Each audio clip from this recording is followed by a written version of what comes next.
এই নাও। কি এটা? দেখো কি।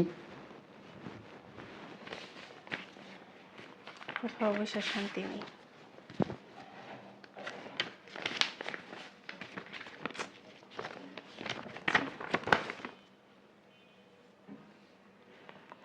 ওমা, এদিকে ডিভোর্স পেপার। এই যে তোমার এই যে তোমার কাবিনের 5 লাখ টাকা। সবসময় আমার কাছে ডিভোর্স চাইতা না, যে আমাকে ডিভোর্স দাও ডিভোর্স দাও, দিয়ে দিলাম। যাক, এতদিন পর পুরুষের মতো একটা কাজ করলাম। হ্যাঁ, পুরুষের মতো কাজ করছি। আসলে মনের মিল না হইলে না, এক ছাদের নিচে আসলে থাকা ঠিক না। দেখো, তুমি আমার বউ, আজকে 6 মাস যাবত তুমি আমার সাথে থাকো না, আমার রান্না বান্না করে দাও না, কি করছো? ঠিক আছে, নতুন জীবন শুরু হোক, ভালো হোক। আমি সব সময় তোমাকে দোয়া করি তোমার জীবন যেন ভালো হয়। এমন কিছু করো না জীবনে যাতে পস্তাও। দোয়া রইল, শুভকামনা রইল তোমার জন্য। যত সব নাটক। এর দোয়া করলে কি আর না করলে আমার কি? টাকা থাকলে জীবনে সব কিছুই।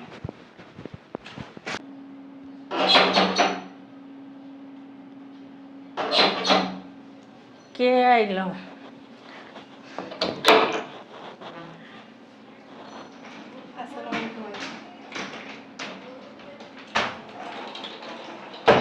বুঝলাম না, লাকেশ টাকেশ নিয়া আর কেউ সাথে নাই, আয়া বসে দি, ব্যাপারটা কি? বুঝলাম না, লাকেশ টাকেশ নিয়া সব কিছু নিয়ে আয়া বসো, জামাই আছে না সাথে? না আন্টি, আমার জামাই আসেনি। কি ব্যাপার? তুমি ফোন দাও নাই, কও নাই, কিচ্ছু নাই, বললাও তো না যে ফোন দিয়া যে আমি আসবো। আয়া পড়ছো, তোমার জামাই কো? কি ব্যাপার? হ্যাঁ, লাকিস মাকিস নিয়ে আয়া পড়ছো? কি একবার আয়া পড়ছো এই ব্যক্তি নাকি? আরে না, কয়দিন বেড়াইবো মনে হয় লেগে আইছে। না আন্টি, আমি একবারই চলে আসছি ভাবি। ও মা, কি কো একবার চলে আইছো? কি জামাইরে কি ডিভোর্স দিয়েছো নাকি? হ্যাঁ ভাবি। শুনছো কথা? জামাইরে বলে আবার ডিভোর্স দিয়ে আয়া পড়ছে। কে জামাই এমন কি করছে যে একটা ডিভোর্স দিয়ে আয়া পড়ছো? এখন বিয়ে হয়ে গেছে গা, জামাই কিছু কইলে মানায় নেবা তা না। একটা শ্বশুর বাড়ি গেছো, শ্বশুর বাড়ির লোক যদি মানায় না নিতে পারো তো বিয়ে বসে কি লিখে গেলে একটা জামাই লোক একটু তকতকি লাগে, মাইয়া একটা স্বভাব হয়ে গেছে, ডিভোর্স দিয়ে দাও। তোমার ভাই লোক আমার কত ঝগড়া লাগে, আমি তো ডিভোর্স দিই না তোমার ভাই। হ্যাঁ, তোমার ভাই আমার কত কথা শোনায়, আমার মা এমনি থাকে দেখিয়া, তাও আমি কোনো সময় তোমার বাইরে কিছু করি না। কেন কিনা সে আমার স্বামী, 10 কথা শুনাইতেই পারে, স্বামীর কথা শুনতে হইব যদি তার কামাই খাইতে হয়। তা না একটা তুমি মাইয়া গেছে কি স্বভাব, একারে জামাই ডিভোর্স দিয়ে আয় পড়ছো। তুমি যে জামাই ডিভোর্স দিয়ে আয় পড়ছো, তোমার ভাই প্রবাসে থাকে, যে টাকা ইনকাম করে এটা আমগরি চলে না। তোমার কত খাম খাও দে আমার একটু। হ্যাঁ, তোমার ভাবি তার খারাপ করে, তুমি যে এই যে কথা কথা ঝগড়া লাগে জামাইকে ডিভোর্স দিয়ে যায় পড়লা না, আর তো সব তোমার ভাইয়ের উপরে পড়বো। তোমার খাওয়া দাওয়া তো আর কম লাগবে না, বুঝছো না? ঢাকা শহরের ভিতরে এক বেলা খাওয়ান যায়, 2 বেলা ঠিকই কইছে। ঢাকা শহরের ভিতরে একটা মানুষের পিছনে কত টাকা খরচ হয় জানো? হ্যাঁ, তোমার খাওয়া থাকা, এরপর আছে খাওয়া থাকা বাদ দিলাম, কাপড় চোপড়, তেলে সাবানে, ঘর ভাড়া, দুনিয়ার টাকা লাগে। এত টাকা পয়সা দিয়া তোমার পালা কি সম্ভব? তোমার ভাই আর কয় টাকা ইনকাম করে? আচ্ছা, তুমি তো কামাই টামাই করবে না, তাই না? এক কাজ করো, যাও আর হইছে জামাইরে পাওয়ার ধরে যায় মাপসায়া জামাইর বাড়ি যাও গা। হ্যাঁ, দরকার হইলে আমি যে দিয়েছি চলো, আমি দরকার হলে কমো অনেক সমস্যা নেই। কিন্তু হনো এই তোমার বাইরের উপরে এতগুলো মানুষের না, তোমার বাইরে অনেক কষ্ট হয়ে যায় খাওয়ানো, তোমার ভাই খাওয়াতে পারবো না এতগুলো মানুষের। তুমি একটা কাজ করো, তোমার জামাই বাড়িতে যাও গা, তোমার জামাই হাত পা ধরে মাপ চাও গা, ভালো হইবে। তোমার জামাইকে, তোমার ভাইকে, তোমার আর ওই ভাবিও না তোমার খাওয়াইতে। ভাবি, এই যে আমার কাবিনের 5 লাখ টাকা। হ্যাঁ, কাবিনের টাকা? ও, 5 লাখ টাকা না? দেখছো মা, আমার নন্দে কি ভালো। আসলে কি এটা আমার ননদ, বুদ্ধি আছে মাথায়, বুদ্ধি থাকতে হবো। মেয়ে মানুষ এবার বুদ্ধি না থাকলে হয় না, বুঝছো? আমি তো মনে করছি জামাই ডিভোর্স দিয়ে এমনি এমনি আয়া পড়ছে, তো কাবিনের টাকা যে উশিল করে নিয়ে আসে এ তো ভাবতে পারি না। আমার যে সেই ননদ না, বুদ্ধিমতী ননদ। বিয়ের সময় কাবিনের টাকার একটু বাড়াই দিতে হয়, তাইলে আর মেয়ের কোনো সমস্যা হয় না। এই যে আমার ননদের বিয়ের সময় 7 লাখ টাকা কাবিন দিছে, 2 লাখ টাকা বিয়ের সময় উসিল করছে, আর 5 লাখ টাকা ছিল হে আমার নন্দে উসিল করে লয়ে আইছে। আইনা দেখছো কি সুন্দর আমার হাতে দিল। ভদ্রতা জানে, ভদ্রলোক বংশের মাইয়া না, জানবো না কেন ভদ্রতা? আমি তার বড় ভাবি, বড় বোনের মতো। শোনো, তুমি টেনশন করো না, তোমার ওই ফালতু জামাই লোক সংসার করা লাগবো না। এটা হিরোইনসি গান উঠতে কেমনে সংসার করবো? ঠিকই তো আছে কদিমা, উঠতে বইতে কথা শোনায়। এইরকম কথা শোনালে কি এই পুরুষ লোকের সাথে সংসার করা যায়? চেহারাটা দেখছো মা, শুকায় কি হয়েছে, কাঠ হয়ে গেছে গা। খায় না মনে হয় ঠিক মতন, সারাদিন মনে হয় কাজ করে আমার ননদটারে দিয়া। তুমি টেনশনই করো না, এইবার তোমার কোনো কাজই কোনো লাগবো না। তুমি খালি পায়ের উপরে পা ধরে রাজরানীর মতন খাইবা। খালি খালি আমারে কইবা, তোমার মা ওইরে কইবা আমার এটা লাগবো, ভাবি আমার এটা লাগবো। ভাবি কি আমি তোমার বড় বোন, কইবা যে আমার এটা লাগবো সেটা লাগবো, তোমার সব এনে দিন। ওনারা ঘুরতে মন চাইলে, তোমার মন চাইলে তুমি যখন মনে হয় তখন ঘুরতে যাইবা, তুমি মার্কেটে যাইবা, শপিং করবা, সমস্যা নেই। তোমার ভাই যে টাকা ইনকাম করে, অনেক টাকা ইনকাম করে, প্রায় 2-4-5 লাখ টাকা ইনকাম করে, ওই টাকা দিয়ে সংসার চলো তো মনে করো দৌড়ায় আরো। আর তোমার পিছনে 50,000 টাকা যাবো মাসে, কি হয়েছে তাতে? সমস্যা নেই, টেনশন করবে না। হ্যাঁ, তোমার ভাবি তো ঠিকই কইছে, তোমার বড় ভাবি তোমার বোনের মতন, তোমার যা যা দরকার লাগবে তা তা তুমি বড় ভাবিতে চাইবা, আর তোমার বড় ভাবি যেমনে যেমনে করবো হেমনে হেমনে চলবে। তুমি চুপ থাকো মা, তুমি এখন যাও, অনেক জার্নি করে আসছো, যে ফ্রেশ হোক। ওই আমার আলমারিতে না অনেক সুন্দর সুন্দর শাড়ি আছে, সেদিনকে কিনছি, তোমার যেইটা ভালো লাগে সেইটাই তুমি ফিন্দোকা যাও, তাড়াতাড়ি যাও। আর এই অমন স্বামীর সংসার তোমার আর করানো লাগবো না, তুমি টেনশন করবে না। তোমার আমি ভালো দেখে বিয়া দিব, আরো মানে টাকা পয়সা আছে, অনেক টাকা পয়সার মালিক, এরকম পুরুষ দেখে বিয়ে দিব। যাও তুমি। দেখছো মা, দেখছো মা আমার ননদটা কত ভালো। হন, এই টাকা দি তোর অ্যাকাউন্টে থুয়ে, তোর জামাই যে টাকা পাঠায় ওই টাকা দিয়ে ভালো চলতে পারবো। মা যে কি কয় এডি আবার তোমার হিগাই দেন, আমি কার মাইয়া? আমি কুলসুম বেবির মাইয়া, আর আমি আমার এসব কথাবার্তা হিগাই দেন লাগে। এটাকে এক্ষুনি আমি আর তুমি যাইয়া ব্যাংকে জমা দাও, তুই আমার বুঝছো, আমার অ্যাকাউন্টে তুই আসবো। আর কি ওর ভাই যে টাকা ইনকাম করে মাসাল্লাহ দিলে, এই টাকা তো ও চলে ফিরে আর শান্তিতে থাকতে পারো, সমস্যা নেই। কেন এত ভালো তোর হাত দরকার নেই, বুঝছস না? চল অহনি ব্যাংকে যাবো। হ্যাঁ চলো মা, আর একটু খাওয়ান দাম দিয়ে আমরা ব্যাংকে যাবো, চলো। চিন্তা করো অবস্থাটা, হ্যাঁ কি সুন্দর বৈশা বৈশা মোবাইল টিপতেছ। এই যে তোমারে কইতাছি, কথা কি কান্দা ঢুকে না? তোমারে কইতাছি কথা শুনো না, কি লিগা মনটা দিয়ে রাখছো মোবাইলের ভিতরে? এই হোগাটা না টিপা তোমার ভাবির লাগে যা একটু কাজ কাম করো, সারাদিন তো ফায়ার উপর ফাও তুললা, এই যে বৈশা বৈশা মোবাইল টিপো। আমার মেয়েটা কাজ করে করে হরণ হয়ে যায়, তুমি কি চোখে দেখো না? হ্যাঁ, তোমার শ্বশুর বাড়ি থেকে এমনি এমনি তোমার ডিভোর্স দেয়নি। ঠিক মাইকা পাউডার শুনো মাইকা সাঙ্গের উপরে বইয়া রইছো, বাড়ির ভিতরে কোনো কাজ করো নাই। তোমার শাশুড়ি, তোমার নানা, তোমার বাসুরের বউ কাম করছে, আর তোমার চেহারা দেখানোর লেগে দিচ্ছে, এর লেগে একটা ডিভোর্স দিয়ে দিচ্ছে। এই যে এর ভিতরে আইসো তালুকদারের মতন যে ফাউল লয়ে বয়ে থাও, আটগুলি গুছাইয়া আমার মাইয়ার লগে যায় কোনো কাজ করতে হবে না। হ্যাঁ, বাবার বাবার লিপস্টিক কতটি ঘটছে, নতুন নতুন শাড়ি পরে বয়ে রয়েছে, একবারে পাইছে না পাই একবারে। এটা ডান্ডা বেটির মতন লিপস্টিক কতটি মাইরা একবারে বিবিসারের মতন মনে হয় কি যে বিয়ে হয়েছে না, আবিও একটা বেটির মতন কি সুন্দর বয়ে থাকো। যে হাঙ্গা কি হয় নাই, শ্বশুর বাড়ি যাও নাই, যাই একটা কাজ কাম করো না, এটা বুঝবা কেমনে যে শ্বশুর বাড়ি যায় মানুষে কাম কাজ করে, এটা বুঝবা কেমনে? এনার ভিতর তো একটা ড্যাং ড্যাং করে বয়ে থাকো। দামরা পাড়া বেটি করতে আইসে শয়তান মহিলা। হ্যাঁ, কয়দিন পরে পোলাপান জন্ম দিব, আলিতে আলিতে বস্তা বস্তা পোলাপান জন্ম দিত যদি জামাই বাড়ি থাকতো। এনের ভিতরে নাটক করে এমনি বাজানো চুলটা এসে চালানো মনে হয়। হ্যাঁ, সব খাওয়াটা তো আবার ভালো ছিল, আমার মেয়ের রান্না সামনে দেয় হেঁটি তো গিলতে হবে আবার ভালা বেদব সেরি। মোবাইল টিপতেছে, মানে জমিদারের বসে তার স্বামী কোটি কোটি টাকা পাঠাইতেছে, সে বৈশা বৈশা মোবাইল টিপতেছে। এই যে কি সমস্যা তোমার? হ্যাঁ, তুমি সারাক্ষণ এই যে শুয়ে শুয়ে মোবাইল টিপো, রঙিল রঙিল শাড়ি পরো, আর কোনো কাজ করো না, খাইয়া দিয়ে কোনো কাম পারো না তুমি? হ্যাঁ, তুমি কি ঘরে কোনো কাজ দেও না? আমি এই বাড়ির ভিতরে কাজ করতে করতে হরে না জায়গা, তোমার খাওয়ানটাও সামনে এনে দিতে হয়। কে তুমি কোন জমিদার হয়ে গেছো যে তোমার সবকিছু করে দেওয়ার লাগবে? হ্যাঁ, আর এই যে এত নতুন নতুন শাড়ি কিনুন না, কি হতে কি কোনো বেড়া মানুষের কি সম্পর্ক হয়েছে? আর যদি সম্পর্ক হয়েই থাকে তো যাও না কেন, আমার বাসায় কেন পড়ে রয়েছো? খালি আমার কলজা খাইতে লেগে আমার বাসায় পড়ে রয়েছো। যদি কোনো বেড়া লোকের সম্পর্ক হয়ে থাকে এবার তুমি যাবো আর গেলাগা, মোটা অঙ্কে কাবিনের টাকা নিয়ে আবার আমার বাসায় উঠবা, ঠিক আছে? কোনো সমস্যা নাই। এরকম করে বেটা বিয়া করবা, কাবিনের টাকা আনবা আর আমার বাসায় আইবা, আমি তোমার জায়গা দিব। এ সালাম তোমার জায়গা জোগা দিতে পারব না। ভাবি এগুলো কি বলেন? কি বলি শোনো না, কি বলি শোনো না তুমি? হ্যাঁ, ওরে মা গো মা, দেহ না একের চেয়ারের ভিতর মেকআপ টেকআপ লিপস্টিক দিয়ে টিপ না ফুল কানের দুল দিয়ে একের বাবারে বাবা মনে হয় কেমন মেন সাপ নায়িকা, বাবার নায়িকা অসুরিয়া খা একের 60 জায়গায় যা বলেছে মনে হয় 10 বেটাই বোনের বিয়ে হতে। এই তুমি বয়ে থাকো কি হতে? এই যে তোমার এত সুন্দর শরীরটা কি বেচতে পারস না? বেচতে টাকা ইনকাম করতে পারস না?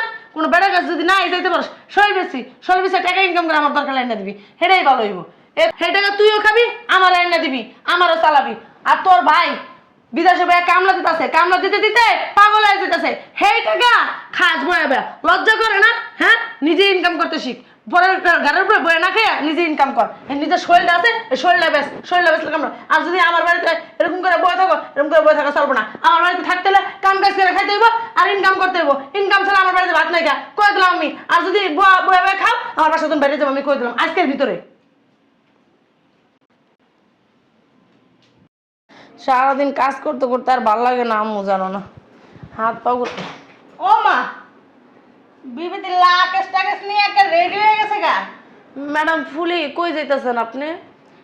ভাবি আমি আপনাদের বাসা ছেড়ে চলে যেতেছি। ওরে মা রে মা, মানে একটুখানি কথা কইছিলাম একার শরীরের ভিতরে লাগে গেছে। শরীরের ভিতরে এত বিষ রাখলে চলে না, তাহলে স্বামীর সংসার করা যায় না। হুদাই কি স্বামী তোমার ছেড়ে দিছে? তোমার শ্বশুর শাশুড়ি তোমার কিছু কইতারে নাই, কইলে এমন বিষ উঠতে গেছে তোমার শরীরের ভিতরে, এই জন্যই স্বামী ডিভোর্স দিছে। খালি খালি দেয় নাই কা, বুঝছো? মায়া মানুষের মাথা ঠান্ডা রাখতে হয় সবসময়, মায়া মানুষের সবকিছু কন্ট্রোল করতে হয়। মায়া মানুষ হইতে ভালো লাগতে, মায়া মানুষ হইছাও। বেটা ঘরটা কিছু খাইতে হইলে বেটা ঘরে দিতে হয়। বেটা ঘরটা তোমার বহায় বহায় যে খাওয়াইবো, বেটা সংসারে তুমি কোনো কাম করবা না। আপনি যে আমার বাইরটা বয়ে বয়ে এখন আপনি কি আমার বাইরে কিছু খাওয়াইছেন? এই জায়গায় আমি আর ভাবি কথা বলবো, দেখছাস? তৃতীয় ব্যক্তি কথা বলবো না। চিন্তা করছাস? এই যে তুমি কিন্তু বেশি কথা কইতেছো, কই দিলাম। এতদিন ভাবি বলি নাই, এখন বলবো। আমার জামাই আমার ডিভোর্স দিচ্ছে ঠিক আছে, কিন্তু আমি না কারোটা বসে বসে খাই, আপনারটাও খাই। আপনারা এত কথা বলেন কেন? আমার জামাইরা আমি ডিভোর্স দিছি, আমি খাইতেছি, আমি পড়তেছি, আমি কি কারোরটা খাইতেছি? আপনারা তো জ্বলে কেন? আপনারটা খাই জ্বলবে না? শরীরের তো বিশ্বে ভরা, কামড়ানি ভরা, জামার লাগে মিলা খাইতে পারো নাই, এত সুফা সোলা দিককাই। আপনারা তো বিষ কম, তাহলে আপনি কি লিগা আখি! মাইয়ার সংসার? চাপ ভাবি, কথা বলবেন না। দেখছস? এতদিন শুনছি আপনারা তো বিষ কি লিগা, আপনারা তো কামড়ানি কি লিগা, আপনিও তো আপনার জামাই সংসার করতে না, একে একে 3টা বয়া শেষ মাসে আমার ভাইয়ের গাড়ির উপরে বয়া খাইতেছেন। কি কথা? আপনি কি মনে করছেন বুঝে গেছেন? আর ভাবি আপনি যে এত বড় বড় কথা বলেন, আমি যখন ডিভোর্স নিয়ে এই বাসায় আসছি আপনি কি বলছিলেন? আমার কাবিনের 7 লাখ টাকা দিয়া আমার একটা জায়গা নিয়ে দিবেন, নাইলে বাসায় একটা চাকরি ঠিক করে দিবেন, আমি কাজ বাজ করে যে খাইতে পারি। কি করছেন? আমার কাবিনের টাকার হিসাব চাইলে আপনারা আমার 6-9 বুঝাই দিয়েছেন। 6-9 বুঝাই দিব না, কি করবো? তুমি যে 2 বছর ধরে আইছো আইতাছো, তোমার পিছনে কত টাকা খরচ হয়েছে তুমি জানো? এটা তোমার এই 7 লাখ টাকা থেকে আরো বেশি টাকা গেছে গা। তোমার ভাই যে টাকা কামাই করে দেয় সেই টাকা 1 টাকা হয় না, ফাইজলামি শুরু করে দিছো। আপনার মা যে আজকে 5 বছর ধরে বয়ে বয়ে আঙ্গ বাসায় খাইতেছে, আপনার মা কয় লাখ টাকা লয়ে আইছে? আমি তো 7 লাখ টাকা লয়ে আইছি। দেখছাস? আমার মা কয় লাখ টাকা নিয়েছে? আমার মা বাড়ির যে ভাড়াগুলো পায় সব তো এবারেতেই আনে নাকি? কোন টাকা হয়ে যায় এই টাকাগুলো? এই টাকাগুলো কি তোমার এই ব্যক্তি থিয়েছে? আমার মা এই ব্যক্তি তো লয়ে আহে। কে আপনি না কইলেন আপনার মা যখন ডিভোর্স দিছে তখন বাড়িঘর সব বেচে লাইছে? আপনার মা যে আমার দেহ ব্যবসা করতে গেছিল, আপনার মাই মনে হয় দেহ ব্যবসাটা করে। আমি তো কাহে কইছি মুখ সামলা কথা কই। ব্যবসায়ী তো ব্যবসায়ীর খবর দিব, আরেকজন কি আর ব্যবসার খবর দিব? ব্যবসার কথা কব না, লাঙ্গা ভাত করে খাইতে হবে। নয় আপনারা থাপ্পড়টা দিছেন। আখি! ভাবি ভাবি একদম চুপ। বেশি বাড়াবাড়ি করতেছো কই? বাড়াবাড়ি দেখছেন কি? বাড়াবাড়ির পাওয়া তুমি আমার বাড়িতে দাঁড়াইয়া আমার গায়ে হাত তুলতেছো, বেশি বাড়াবাড়ি করতেছো। বেশি দিন থাকা লাগবে না এই বাসায়। আমি কিছু বলবো না, যে বলার না সেই দেশে আসতে সেই এসে বলবো। তুমি কি মনে করছো আমি কিছু জানি না, আমি কিছু বুঝি না? তুমি কারে থাপ্পড় দিবেন, কারে থাপ্পড় দিবেন? একটা পাড়া দিয়া না বলি যাবেন। বেশি বাড়াবাড়ি করতেছো কই দিলাম। বাড়াবাড়ি দেখছো? বাইরে আমার বাসা থেকে আমি তো বাইরে। আর যত এই মহিলা যত নষ্টের মূল আছে না তুই, তুই যেদিন এই সংসার পার ওদিন একটার পর একটা অশান্তি লেগে গেছে। সমস্যা নেই, এই বাড়িতে না তোকে ঠিকানা শনিয়ে শনিয়ে আসতো দিন আমি যেতেছি আমার। বাইরে যাস না, তোরা না খিরা খাইয়া লাগবে, কত কুত্তার দল আছে বাইরে। আর তুই তো কুত্তি, তোরা খাইলেও কিছু হইব না। তোর তো আবার সয়ে গেছে গা, মনে বুঝছিস নেই না? দেখেন আপনার মাইয়া সামনে কইতেন আমার তো শুয়ে গেছে, আর আপনি তো দিন দিন ডেরা মইতেছেন কইলে এত লোড লইতেছেন, বুঝেন নাই? তুই জানো দেরাম না কি কি লোট না, এটি তুই ভালো করে জানিস, বুঝছিস না? তো আপনি আরেকজনের শিক্ষা মহিলা পাড়াটা তোর মাইয়ারে না দিয়া তোরে দিলে ঠিক আছে শয়তানের বাচ্চা। বাইরে আমার সাথে বেয়াদব সেরি, লাঙ্গের ভাত খাইবো, লাঙ্গের সংসারের ভিতরে কোনো কাজ করবো না, লাঙ্গের লগে কোনো কথা কইবো না, লাঙ্গে হারা খাসি আর দেখার লাগা রাখবো। আর যদি যাস না, জামাই বাড়ি যদি যাস না, আর কইছে তোমার বন্ধ করো। এত সুপার চালাক কি তুমি? ঠিকই কইছে। তুমি 5 বছর ধরে আমার গাড়ির উপর বসে রইছো, খাইতাছো খালি। হ্যাঁ, খালি ড্রামা হয়ে গেছো, কম খাইতে পারো না? আমার এই কথা কইছো, আমি জীবনে আর হইছে, ফেলতেন না। বাল বিপদে এমনি গাড়ি থেকে নামছো, অনেক শান্তি পেয়েছি। আরো ভিতরে আরো ডিভোর্স সিরি, ডিভোর্স হইছে, কেন বিয়ে করবো? কে আসলো এখন আবার?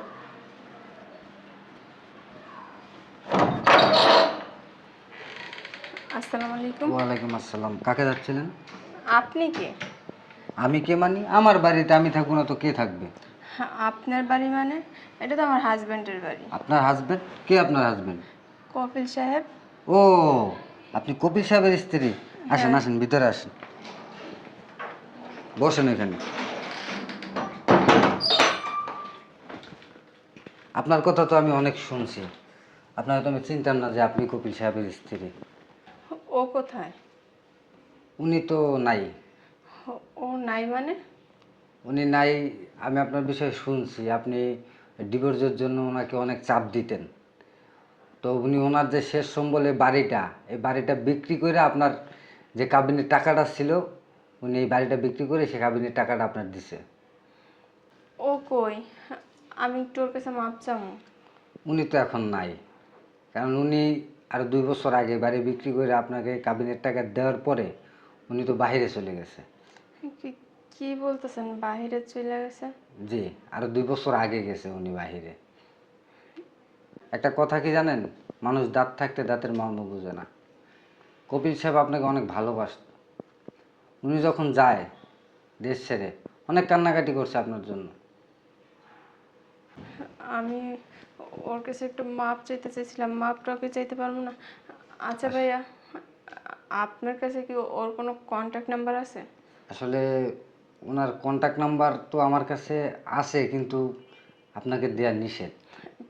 প্লিজ ভাইয়া, আপনার কন্ট্যাক্ট নাম্বারটা আমার দেন না। আমি শুধু একটা বার ওর কাছে মাপ চাইবো। ঠিক আছে, আপনি যেহেতু ওনার কাছে মাপ চাইতেছেন, আমি আপনাকে কন্ট্যাক্ট নাম্বারটা দিব। আপনাকে দেওয়া নিষেধ, তারপরও আমি মানবিক দিকে তাকাইয়া আমি আপনাকে নাম্বারটা দিব। কিন্তু আপনি যদি এখন আসতেন, আমি একটু বাইরে যাব। ঠিক আছে ভাই, আপনি বাইরে যাবেন না? জি, আমি বাইরে যাব। আচ্ছা ঠিক আছে, আপনি আমার সাথে চলেন, আমি আপনাকে নাম্বার দিয়ে দিচ্ছি। আর একটা কথা কি জানেন, কপিল সাহেব কিন্তু আপনাকে অনেক ভালোবাসতেন, অনেক কান্নাকাটি করছে। প্রায় সময় আপনার কথা জিজ্ঞেস করে যে আমার খুঁজে আসে কি না। তো আমি অনেক সময় বলি যে ভাই এরকম তো কেউ আসে নাই, আমি কখনো দেখিনি। আর আপনার দেখারও খুব শখ ছিল আমার, দেখে নিলাম। ঠিক আছে, চলেন আমার সাথে।